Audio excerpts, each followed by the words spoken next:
What's going on, everyone? Welcome to another edition of the 49 Carats Podcast. I'm your host, Steph. It is Monday, July 8th. We back. Happy 4th of July. Did you have a great 4th, Weston? No, I didn't actually. My youngest was home all week with hand, foot, and mouth, otherwise known as Coxsackie disease. And when you have that running through your house, you're treated like a leper.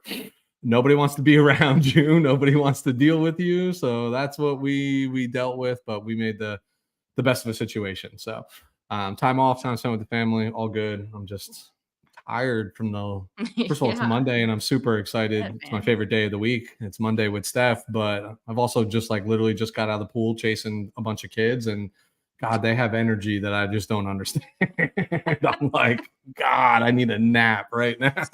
So I assume your son's doing better.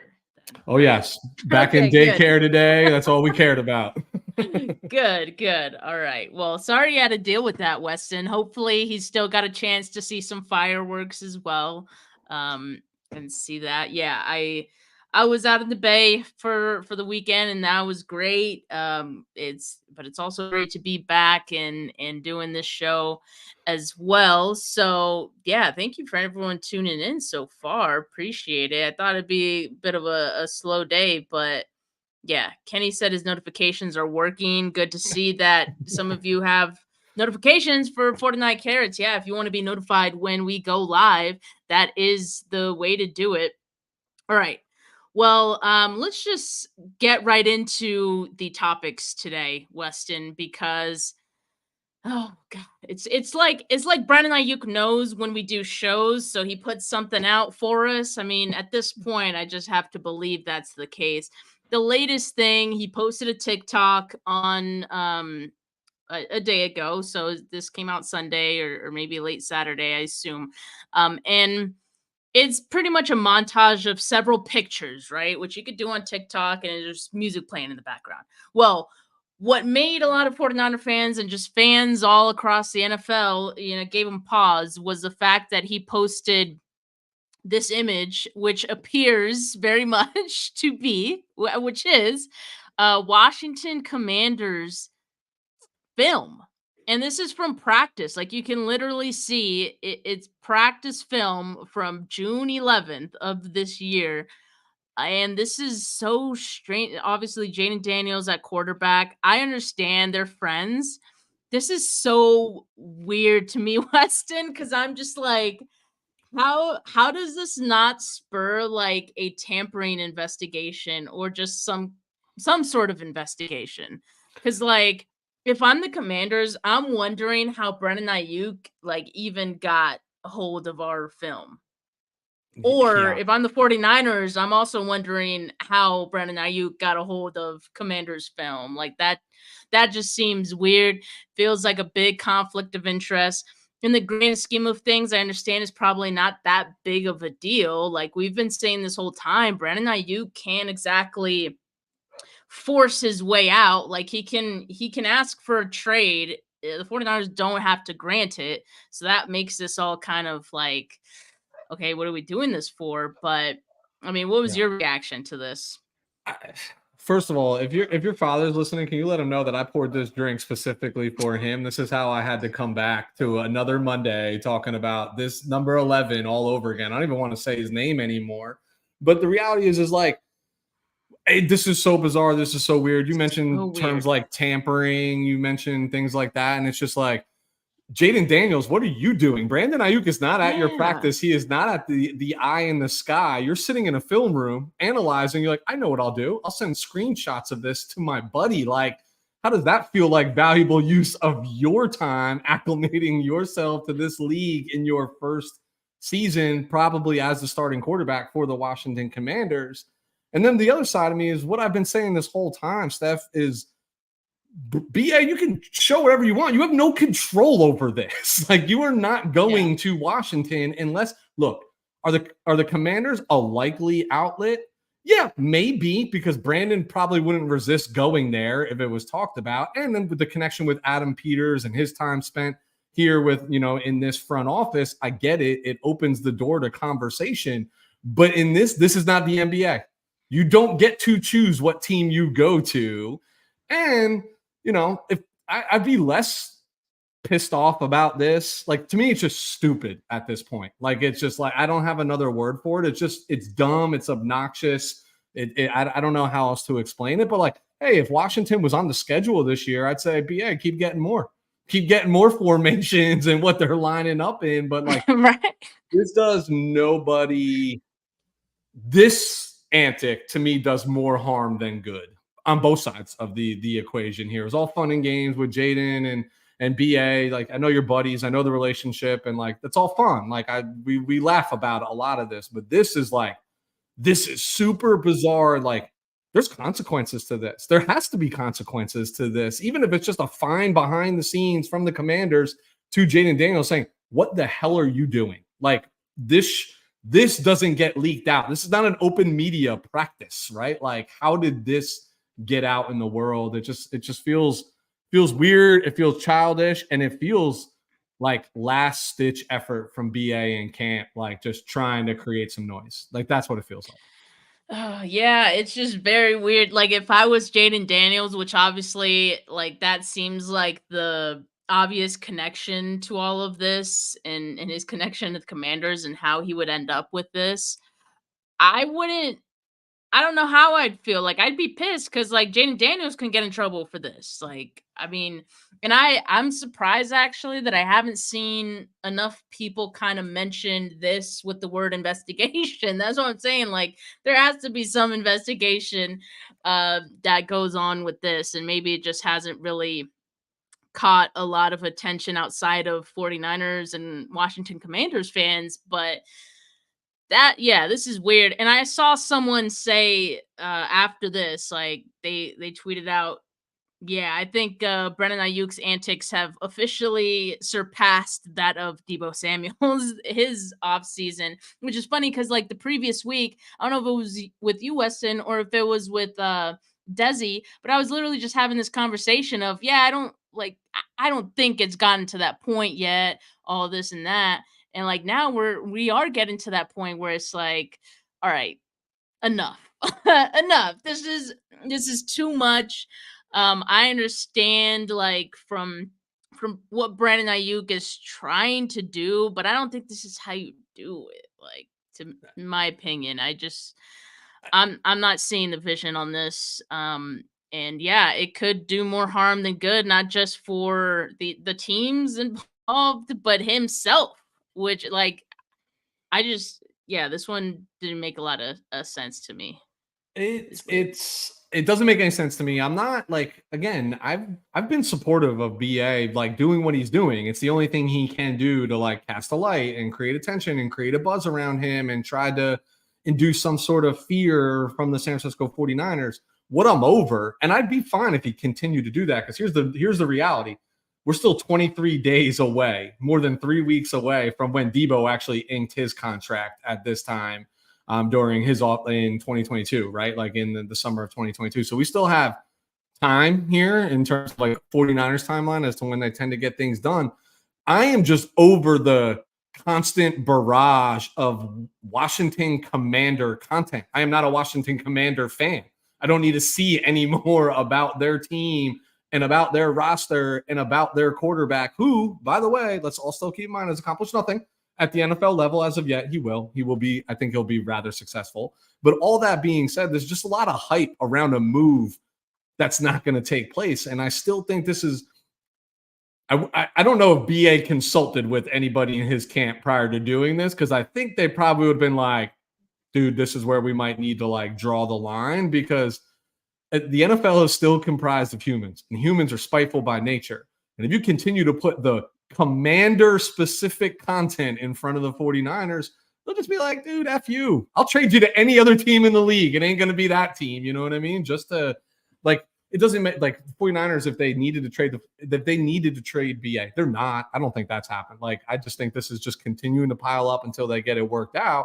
But you're not trading a guy like that in conference. You're going to do everything in your power to keep him out, right? Like, you don't want to see him. You don't want the revenge games and all that stuff. Like, I don't know. I just like, I am so perplexed around the constant like, is Jaden Daniels your only friend in the NFL, Brand? Like, I don't understand. Like, there's not enough. Hit me with another team on TikTok next week, and we can have an entirely different conversation. But I'm Yeah, over Jaden Daniels and the Washington Commanders.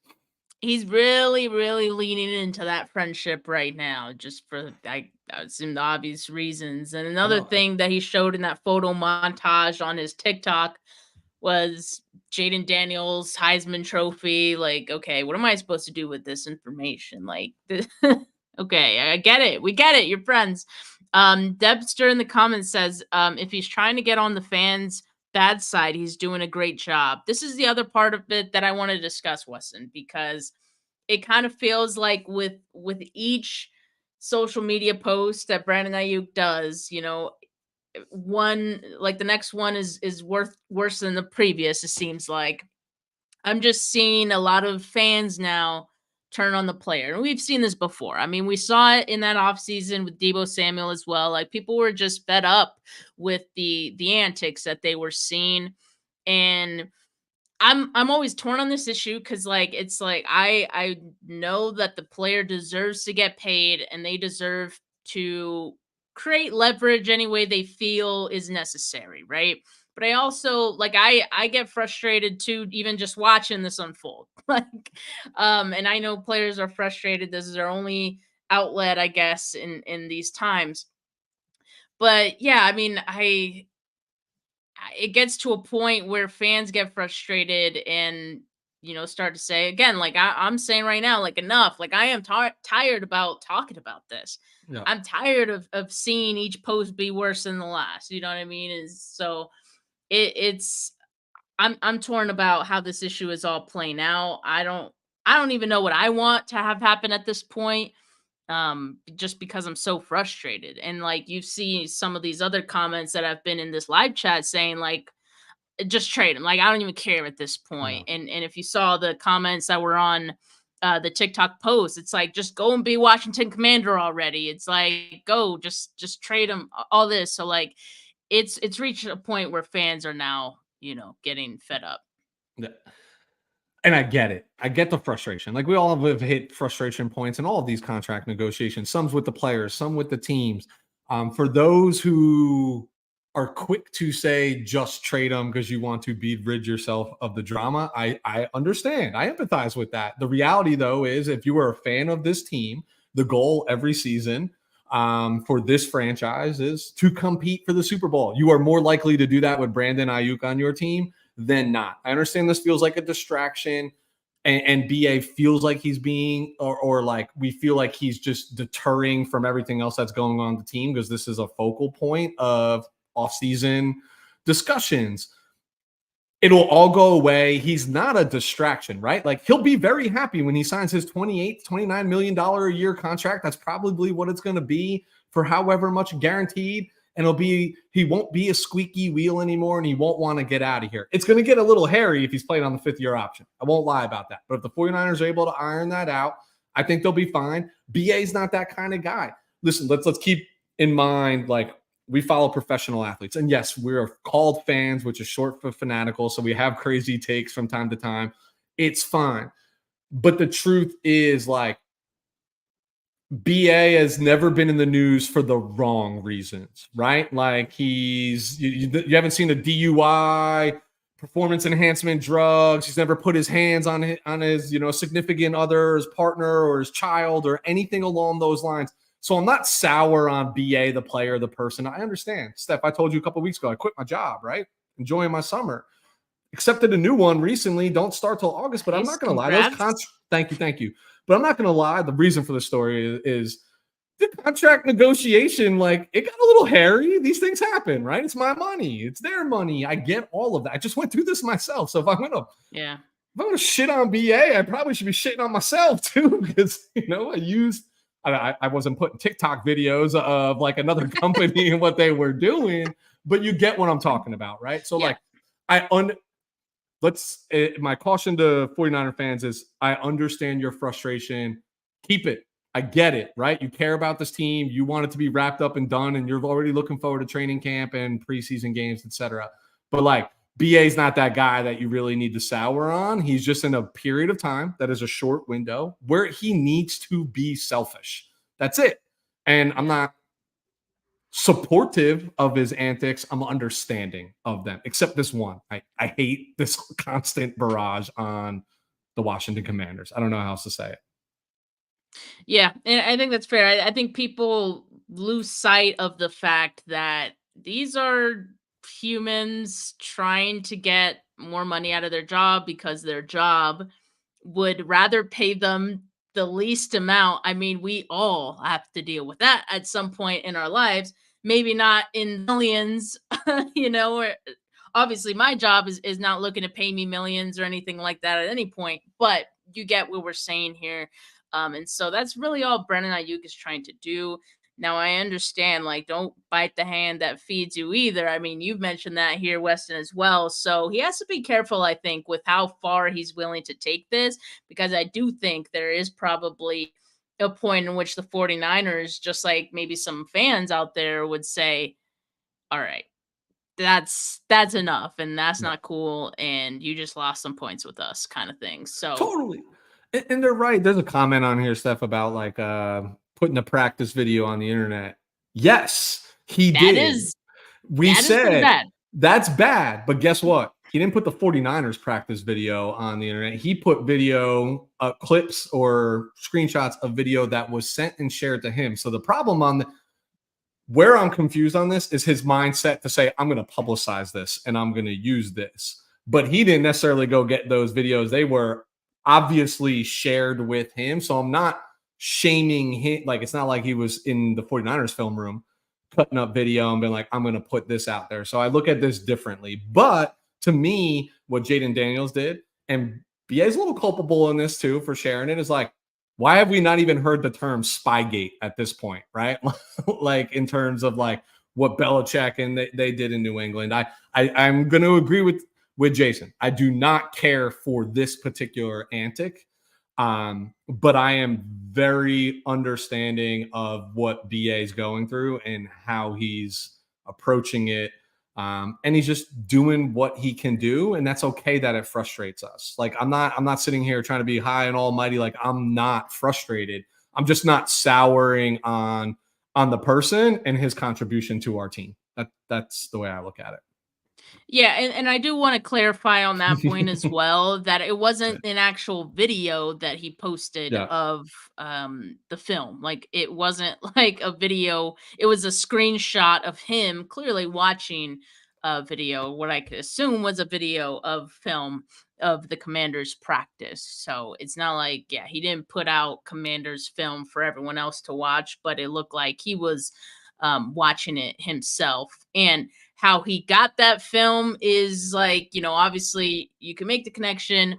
If I'm the Commanders, I'd want to investigate that. Like, I don't think the 49ers are like caring it really so much, but yeah, I would just be wondering, because yeah, if my new quarterback was just out willy-nilly sharing some of our film, I'd be a little upset. That's all. So Brock yeah, Purdy would never.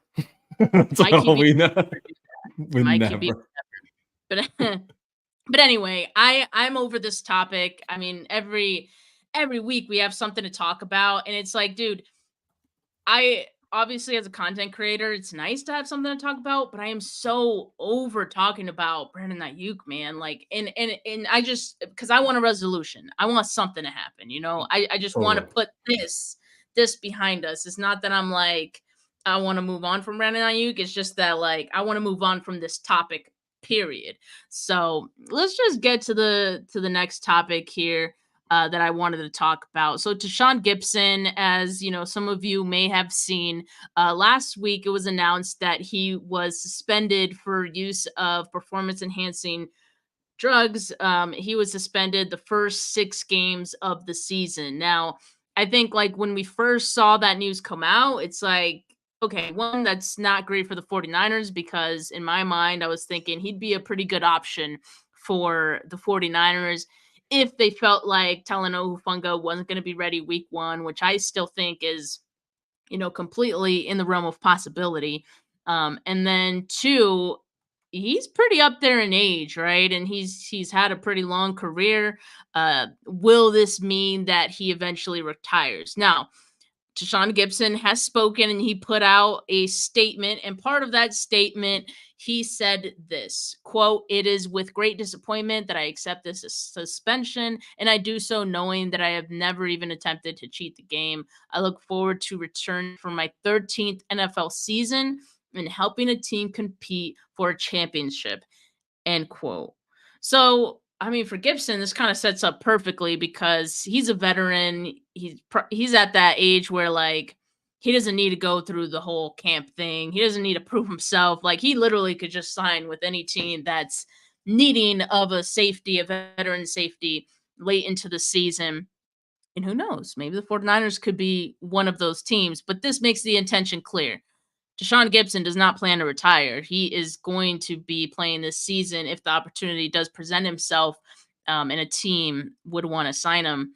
Now, would you bring back Deshaun Gibson at that point, 6 weeks after his suspension?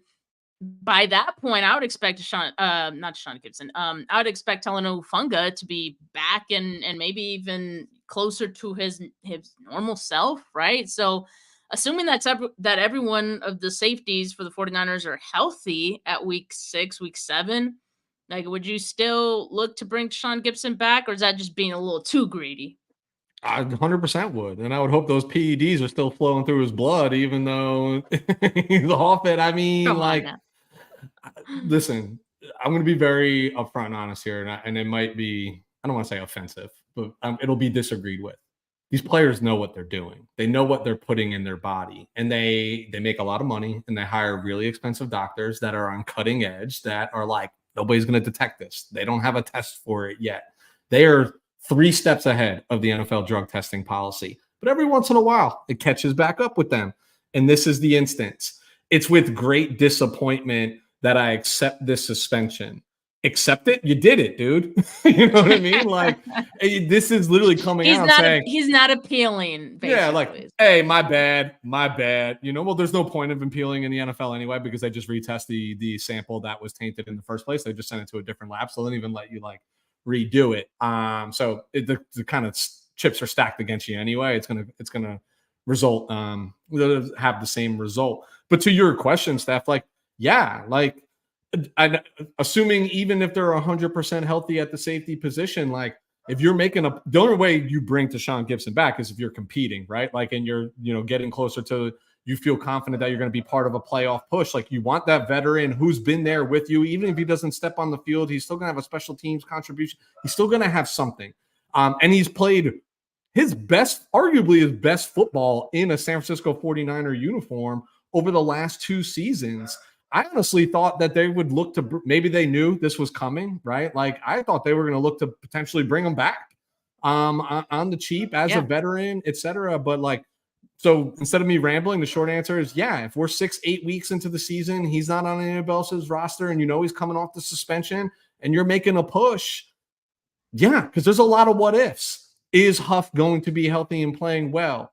Is Malik Mustafa, is he what he's built, what we all hope he's going to be, especially in his rookie season? Is Jair Brown going to be that guy in his second NFL season? Like, there's a lot of youth and a lot of NFL inexperience that you're hitching your wagon to in your safety, in the safety group. So of course, without hesitation, if he's on the market, his suspension has been served, he looks like he's in shape, come try to make my 53, man, or I'll stash you on the practice squad for when that injury comes, like, without hesitation, because at that point in the season, you're getting them on the cheap too. You're not paying a full season's contract, right? So you're talking about 1.5, maybe $2 million for the year in terms of positional value. I'm all over it. Yeah, and I think Gibson would be open to coming back too. I think he would have probably signed with the 49ers to start this season had it not been for the suspension, and the 49ers probably sign him, couple weeks into training camp, right? So yeah, I think it's definitely in the cards, even with the suspension. After, of course, the suspension, I think they would still be crossing their T's and dotting their I's in terms of their roster. Now, it could very well be that they have injuries to attend to at the safety position. I hope not, but these things happen, and definitely they'll be jumping at it. Now, let's just say Hufunga's healthy. You got Jair Brown as well. Jair Brown looks good. If all looks good, I could see them passing just because I do feel like they are stubborn a little bit, and they wait till they need something to go out and look for it. I don't see them as a type of team as that's like, we might need a safety, so let's just sign Deshaun Gibson now, right? So I don't see that, but yeah, This I think if the opportunity does present itself, I think both sides would definitely be open to a reunion. I would tell you, I would say this. Keep your eye on this situation. Not even for the 49ers. Just monitor Tashawn Gibson because he's going to be playing in the NFL playoffs in 2024, 2025. That's exact. This is Absolutely. almost like a veteran move. Like, you know what? Let me test positive. I get to hang out for a little while. Smart man. And then a team's gonna come latch on to me who's making a move that needs a little bit of depth or had a serious injury because I'm still confident I can play this game. He will be on a playoff bound team this season. Hopefully it's the 40. Well, hopefully it's not the 49ers because then that means we have a lot of confidence and good play coming from the safety position. But he will be on a playoff team this year. Yep. And guy in the comments says, I need to see Huff break down and tackle and pop back up.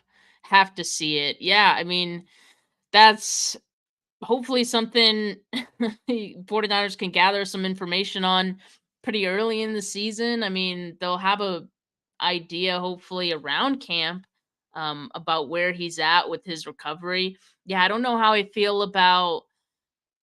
I mean, I could see them going into the season with Jair Brown and George Odom. George Odom because he's the veteran, but like I don't know how great you feel about them being like the starters right off the bat. Jair Brown, I love. I think he'd be fine, but as far as the other guy, like George Odom, I'm not as convinced about being able to keep the secondary at a high level. But we'll see. We'll see what happens. I've even floated the idea in another show that, you know, the 49ers, if Deshaun Gibson isn't available, obviously, the start of the season, they can look out and bring another veteran safety if they wish. I definitely still think that's in the cards, but it could be Justin Simmons. I don't know. That's just he's still available too, and probably waiting to sign with the team. So it would not surprise me if camp starts and they're kind of seeing where Hufunga's at, and it's like, ooh, he's not going to be available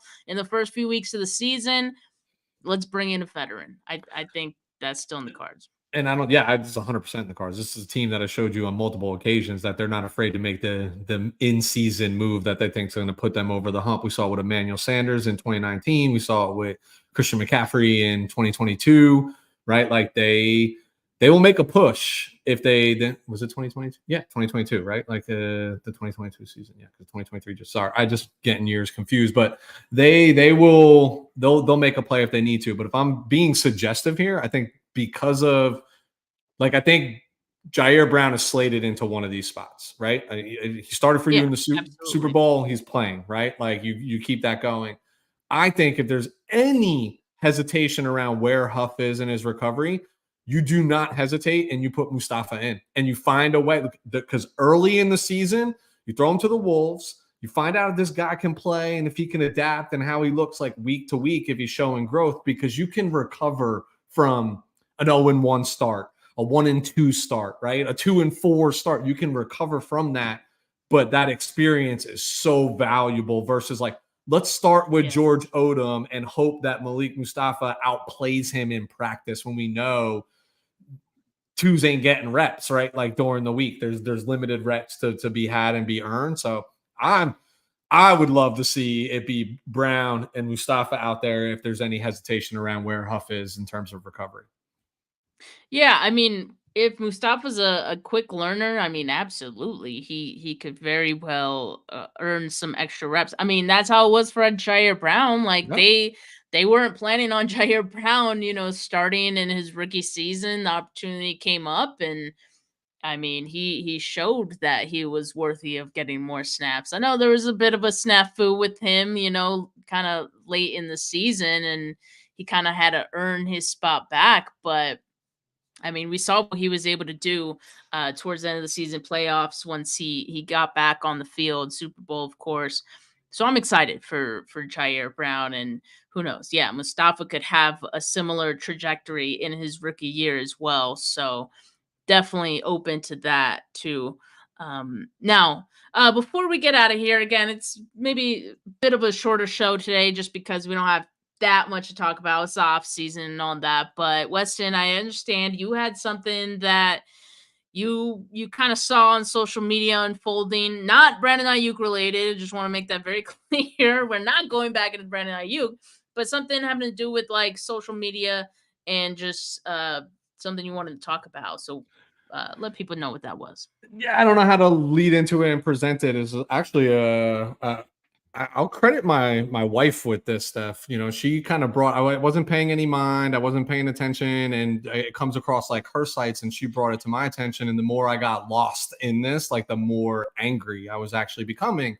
And to summarize it, it's really is just like how nasty fans and social media in this era that we can be as individuals. Like you kind of alluded to it earlier about like, is the fan base turning on Brandon Ayuk, right? And we're all Yeah. quick to say, yeah, like of course they are. But for me, it's around Christian McCaffrey's recent wedding with Olivia Culpo, and specifically how some social media outlets, especially like some, I don't know how, like premier blogger, if you will, in like more of her world, have been just downright nasty and brutal and like attacking her from an image perspective, like just shaming her around. And I know it's crazy. This is an NFL based podcast. I promise I'll bring it back to the NFL in a second. But just shaming this woman on her wedding day of all days and just critiquing her dress choices, her makeup choices or lack thereof, right? And how they just blasting this poor woman from their basement, mind you, right? Like, and where they're doing it and how they're doing it and whatnot. And for me, I just have a problem with this. First of all, Christian McCaffrey, stand up, man, take a bow, like forget everything you do on the field.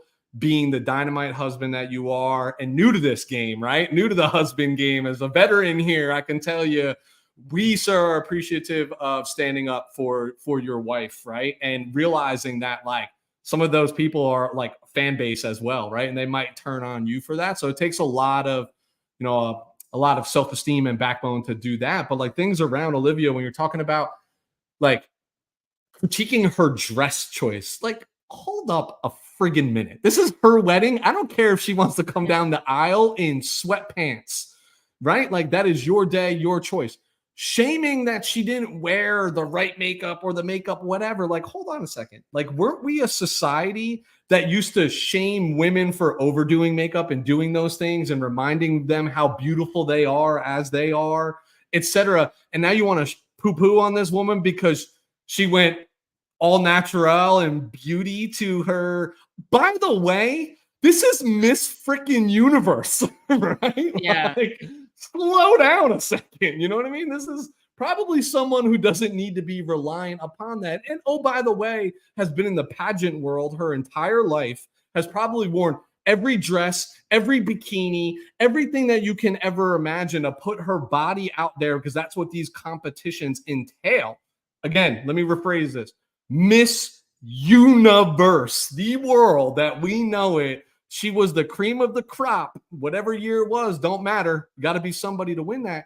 And we're shitting on her. Like, honestly, people, get a life, be realistic here. Like, it makes me mad. Like, it really like just boils me when I go down this path like that.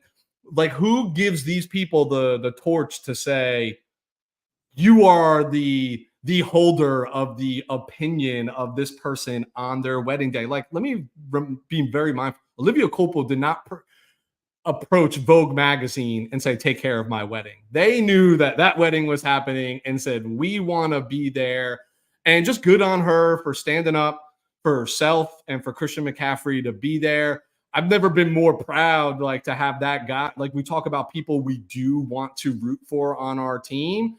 That guy right there, like, forget his play. I don't care if he ever stepped on the field. To see that publicly, stand up for his wife, like, that's my guy. That is my guy. He should be all of your guys, and I'm just tired of it.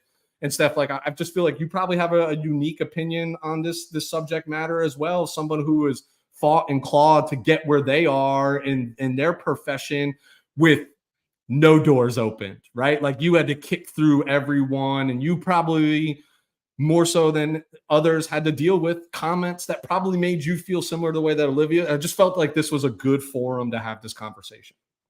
Yeah, absolutely. And I do want to point out that like everyone's gonna have an opinion. Of Like course, of course, that's of course. normal. And I think like on Wednesday, my show with Desi, we talked about the wedding, we talked about the dresses, and I was like, like I'm not in love with this dress. Like I didn't love it. But like I'm not on her page and I'm not saying these like nasty things because like that's there for her to read. I am not, I wouldn't even say those things to her face. Like it, and that's the thing, right? Social media emboldens people to feel like they could just say whatever they want. When in actuality, you wouldn't actually say that to a person's face because Ever. you know how that feels to people because everyone has had something not nice said to them, and it's not a great feeling. So I wouldn't do that to someone else. So yeah, it's nasty. I mean, social media, there's just so much of that going on. And, I've seen some people saying as well, in the comments, women are jealous. Women are jealous. Men are jealous too. It's not just a woman thing because I can show you, like, again, we were talking about Brendan Ayuk and all the nasty things that people are saying about him right now, and that's coming from men like saying some mean stuff. So it's not just women, it's and we need to get that out of our heads too. But yeah, I mean, obviously people can be cruel, and I'm just glad, like you said, that they've kind of spoken up about it. And Christian being the guy that he is, defending his wife and all that. So it's been great to see that obviously they're used to being in the public eye, and that comes with getting used to people saying Of course. shitty things about you, and that sucks that you It, have to get used to it, right? totally. And this is what I try to remind everybody that, like, and you've heard me say it on this show, on this platform. Your listeners have heard me talk about, like, hey, I never really poo poo an individual's performance or how they are as a player, because, like, they're still a person, right? They're still people, and they're just at levels that we could never dream of in their given profession. I think what's eating at me is I just, like, take a look around, like, at the world around us, and, like, maybe I'm more sensitive about it because of my children and how I want to raise them. Is it takes less energy to be kind than it does to be an absolute freaking monster. And some of these Yes. people are just absolute Yeah. monsters. And you hit the nail right on the head. You would never speak that way if you saw that person face to face. So if you're going to come with that courage, carry it in all walks of life, right? Like, everywhere you are. If you're going to be that person, be it all the time. Don't be an internet troll. You are the bottom of the barrel, in my opinion. And I just think that's why I'm sensitive about it. Like, there's so much wrong with what we do every day. Like, I hope you guys see it when Steph and I, like, you see your Steph shows throughout the week. I get to do it with her on Monday. It's about having fun. We joke, we laugh, we lift each other up. Like, I genuinely consider Steph a friend in my life, and we met through this show. Like, that's what it's about, people. Like, pick each other up. You can have your opinion, and please share Right. it. Just be mindful of how and what you are saying. Golden rule, people. Treat people the way that you want to be treated. You would never want anybody saying those things about you. It's just that simple. It's that simple. Absolutely. Amen. Sorry, Steph. I'm Thank you for giving me that floor No, on look, that. I'm glad that like you felt so passionate about that subject to bring it on to the show. And yeah, absolutely. I agree with everything that you had to say. And it was a great topic, especially like in the off season right now. Like it doesn't always have to be about football. BA. Yeah, it doesn't always have to be about BA and that drama. Um, absolutely. Anytime you want to talk about anything besides that, I'm all ears. But guys, thank you so much for joining us today. I know a lot of you were agreeing with what we were saying there as well. So I know we got some upstanding listeners here in the chat, and the audio listeners as well. Appreciate all of you guys. Make sure you like this video if you haven't yet. Make sure you subscribe to the channel if you haven't yet. Hit that notification bell if you want to know when we go live. Audio listeners, leave a rating, leave a review. And follow the podcast so you know when we go live and you get those notifications. Always appreciate that. Weston, appreciate you for joining me on another Monday and talking about all the BA things, because at this point it's starting to feel like a job. But it's fun when we get to talk about it together. So Yeah. appreciate you, man. And Appreciate you. all of you, have a good rest of your Monday, folks. Peace.